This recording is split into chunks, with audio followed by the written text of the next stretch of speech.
नमस्कार दोस्तों, क्या आपने कभी ऐसे गणपति जी के दर्शन किए हैं जो पहाड़ को काटकर बनाई गई गुफा में विराजमान हो?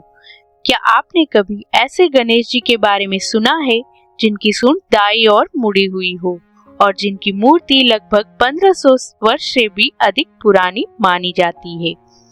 आज हम आपको लेकर चलेंगे पिल्लैयारपट्टी के करपग विनायकर मंदिर की दिव्य यात्रा पर, जहां विराजमान करते हैं करपग विनायकर, भक्तों की हर मनोकामना पूर्ण करने वाले विघ्नहर्ता गणपति बप्पा।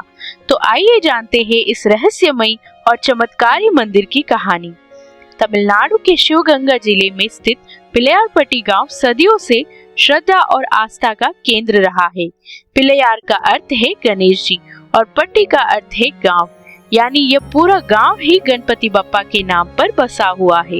यह मंदिर केवल एक पूजा स्थल नहीं, बल्कि इतिहास, वास्तुकला और आध्यात्मिकता का अद्भुत संगम है।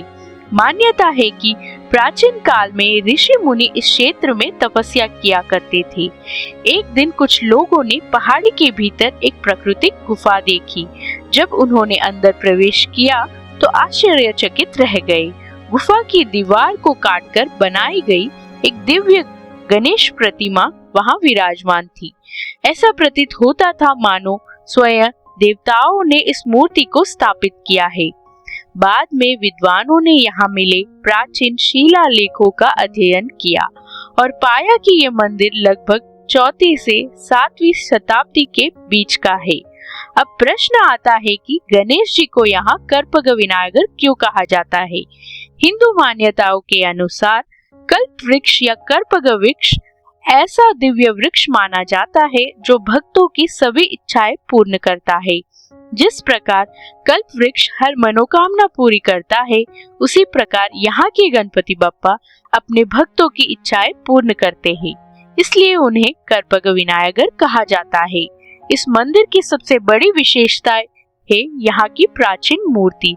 लगभग 6 फीट ऊंची ये प्रतिमा सीधे पहाड़ को काटकर बनाई गई है। सबसे अनोखी बात यह है कि यहाँ गणेश जी की सूंड दाईं ओर मुड़ी हुई है। दाईं सूंड वाले गणपति बप्पा अत्यंत शक्तिशाली और जागृत माने जाते हैं। उनकी पूजा विशेष नियमों और श्रद्धा के साथ की जाती है। मूर्ति में केवल 2 हाथ दिखाई देते हैं, जो प्राचीन शैली की पहचान मानी जाती है।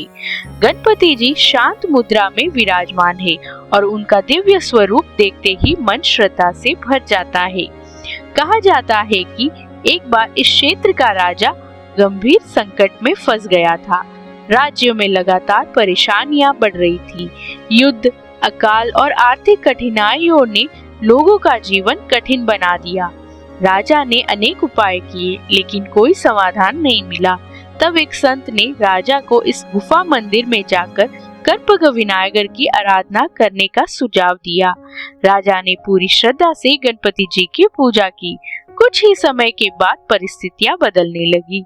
राज्य में सुख समृद्धि लौट आई और सभी बाधाएं समाप्त होने लगी। तब से इस मंदिर की ख्याति दूर दूर तक फैल गई। इस मंदिर परिसर में केवल गणपति जी ही नहीं, बल्कि भगवान शिव की भी पूजा होती है। यहाँ स्थित शिवलिंग अत्यंत प्राचीन माना जाता है। मान्यता है कि जहाँ गणपति जी विराजते हैं, वहाँ भगवान शिव और माता पार्वती का आशीर्वाद भी सदैव बना रहता है। इसी कारण यह मंदिर शिव और गणपति दोनों परंपराओं के महत्वपूर्ण केंद्र बन गया। सदियों से लाखों भक्त यहाँ अपनी मनोकामनाएं लेकर आते हैं। किसी को संतान सुख मिला, किसी का व्यवसाय सफल हुआ, किसी की शिक्षा में आ रही बाधाएं दूर हुई। लोग मानते हैं कि करपग विनायकर सच्चे मन से की गई प्रार्थना अवश्य सुनते हैं। यही कारण है कि गणेश चतुर्थी के समय यहाँ श्रद्धालुओं का विशाल सैलाब उमड़ पड़ता है। मंदिर में गणेश चतुर्थी का उत्सव बहुत धूमधाम से मनाया जाता है। विशेष अभिषेक, पूजा और भव्य शोभा यात्राएं निकाली जाती है। हजारों दीपकों की रोशनी में पूरा मंदिर जगमगा उठता है। भक्त गणपति बप्पा मोरिया के जयकारे से वातावरण को भक्तिमय बना देते हैं। उस समय ऐसा लगता है मानो स्वयं देवता धरती पर उतर आए हो। यह मंदिर द्रविड़ स्थापना कला का उत्कृष्ट उदाहरण माना जाता है। पिल्लारपट्टी के करपग विनायकर हमें एक महत्वपूर्ण संदेश देते हैं। जब जीवन में बाधाएं आए, जब रास्ते बंद दिखाई दे, तब घबराना नहीं चाहिए। गणपति जी बुद्धि, धैर्य और सही मार्गदर्शन के देवता है। यदि हम विश्वास, परिश्रम और सकारात्मक सोच के साथ आगे बढ़े तो हर विघ्न दूर हो सकता है। तो दोस्तों, यह थी पिल्लारपट्टी करपग विनायकर मंदिर की अद्भुत और प्रेरणादायक कथा। एक ऐसा मंदिर जहां इतिहास, भक्ति और चमत्कार एक साथ दिखाई देते हैं। यदि कभी आपको तमिलनाडु जाने का अवसर मिले तो इस दिव्य मंदिर के दर्शन अवश्य करें और करपग विनायकर का आशीर्वाद प्राप्त करें। गणपति बप्पा मोरिया।